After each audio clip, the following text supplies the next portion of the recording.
ஜனநாயகம் திரைப்படம் வந்து வெளியிட போகிறோன்னு சொன்னதுலேருந்தே ஒரு சர்ச்சை. இப்போ தேர்தல் நெருங்கும் நேரத்தில் ஒரு புதிய சர்ச்சையானது கிளம்பியிருக்கு, அன்அஃபிஷியலாக வெளியாகி இருக்கு. இது வந்து தேர்தலுக்காக எடுக்கப்பட்ட படம் அப்படின்னாலும் தேர்தலுக்கு முன்கூட்டி, அதாவது 10 நாளுக்கு முன்னாடி வெளியாகி இருக்கு அப்படிங்கிறது தேர்தலுக்காக வெளியிடப்பட்டிருக்காங்கிற ஒரு சந்தேகமும் இருக்குது. இது எப்படி நீங்கள் எப்படி அணுகுறீங்க? தேர்தலுக்காக வெளியிடப்பட்டிருக்கான்னு படக்குழுவே வெளியிட்டிருக்கும்னு நினைக்கிறீங்களா? அப்படி கேட்குறீங்க. ஆனால் என்னன்னா படத்தோட அந்த சென்ஸ் இருக்கு, லைக் அந்த மாதிரி தான் இருக்குது. அதை விட ஒரு அபத்தமான ஒரு பாயிண்ட் இருக்க முடியாது. அந்த படத்துடைய அதிபர், அதாவது ப்ரொடியூசர் வந்து ஒரு 1000-1500 கோடி ரூபாய்க்கு சொத்து மதிப்பு உள்ளவர்னு வச்சுக்கோங்க. அந்த படத்துடைய வேல்யூ ஒரு 500 கோடி ரூபாயாக அது இருக்குன்னு வச்சுக்கோங்க. ஒரு 200 கோடி ரூபா சாருக்கு அப்படின்னா மிச்சம் ஒரு 200-300 கோடி ரூபா மொத்தமாக ஒரு குரூவுக்கு எக்ஸ்பெண்டிச்சர் செட்டுக்கிட்டணும்.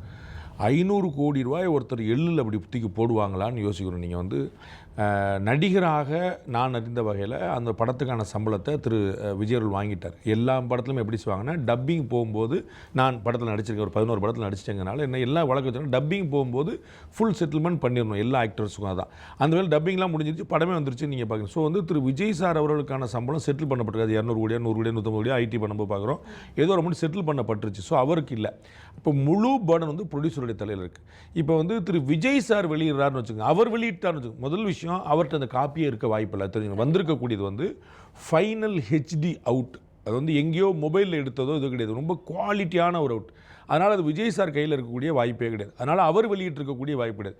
அவருடைய நல்லதுக்காக வெளியிட்டிருக்கக்கூடிய வாய்ப்பும் கிடையாது. அவருடைய நல்லதுக்காக ப்ரொடியூசர் வெளியிட்டார் வச்சுக்கோங்க. சார் ப்ரொடியூசர் சம்மதிச்சிட்டாரு, இப்போ விஜய் சார் சொன்னார், 2 பேரும் பேசி வச்சுட்டு மாப்பிள்ளை விட்டுருவோம்டா நான் பார்த்துருவோம் சொல்லி இவங்க என்ன தடுக்கிறது, நம்ம ரிலீஸ் பண்ணலாம் அப்படின்னாங்கன்னா 500 கோடி ரூபா அப்படியே எள்ளு. அதுக்கு வேறு வந்து வார்த்தை கிடையாது. ஏன் அப்படின்னா சென்சார் சர்டிஃபிகேட் கிடையாது.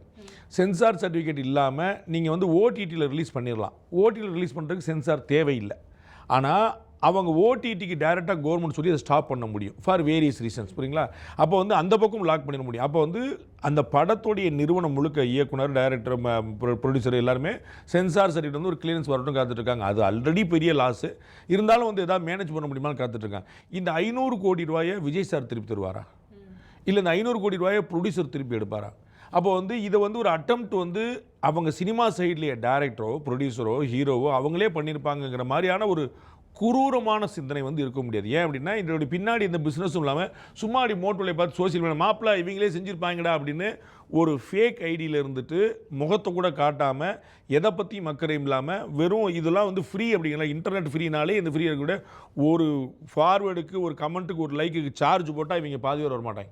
இந்த குரூப்புகள் பண்ணுற வேலையை தவிர ஐ டோன்ட் சி இது வந்து ஒரு பெரிய ஒரு கான்ஸ்பிரசி உள்ள இருக்கும் நான் நம்பலை. ஏன்னா இதில் வந்து ஒரு அடையக்கூடிய லாபத்தை விட அதிகமாக வந்து லாஸ் இருக்குது. அந்த ஒரு பேச்சுக்கு நீங்கள் 500 கோடி ரூபா நீங்கள் வந்து இவருக்கு 200, இவர் பட்ஜெட்டில் எல்லாமே யூகத்தை சொல்கிறாங்க, முன்ன பண்ணுறது 200 கோடி ரூபா இவருக்கு ஒரு 300 கோடி ரூபா மொத்தம் ஒரு 500 கோடி ரூபான்னு இந்த 500 கோடி ரூபாய் அவர் தொகுதியில் செலவழிச்சிருந்தாருன்னு வச்சுக்கோங்க. அதில் ஜெயிப்பே 4 கிடச்சிருக்கும். இந்த படத்தினால கிடைக்கக்கூடிய பப்ளிசிட்டியை விட அவர் 500 கோடி ரூபாய் தொகுதியில் போட்டுருந்தாரு ஜெயிப்பு கிடச்சிருக்கும். அப்படி செஞ்சுருக்கலாமே. அதுக்கே வழி இல்லாமல் அல்லாடிட்டு இருக்காங்க. பணக்கார வேட்பாளரை பார்த்து போட்டுட்டு இருக்காங்க. அப்போ எங்கேருந்து வந்து நிற்கும்? அப்போ இவருடைய 200 கோடி ரூபா போயிடுச்சு, மிச்சம் 300 கோடிக்கு எங்கே போகிறது? அப்போ இது வந்து எந்த லாஜிக்கும் இல்லாத, ஃபேக்டும் இல்லாத, பேக்கப்பும் இல்லாத ஒரு வெறும் பொருளி. அது வந்து இப்படி இருக்குமோ அப்படி இருக்குமோ அப்படிங்கிற ஒன்று தவிர வேறு எந்த ஒரு நேர்மையும் இல்லாத ஒரு கமெண்ட் நினைக்கிறேன். ஓகே, ஒரு கைண்ட் ஆஃப் மொட்டை கடிதாசி அந்த மாதிரியான ஒரு மொட்டை கடிதாசில் கூட உண்மை இருக்கலாங்க. மொட்டை கடிதாசில் யாருங்கிறது தான் இல்லை. உங்களை மொட்டை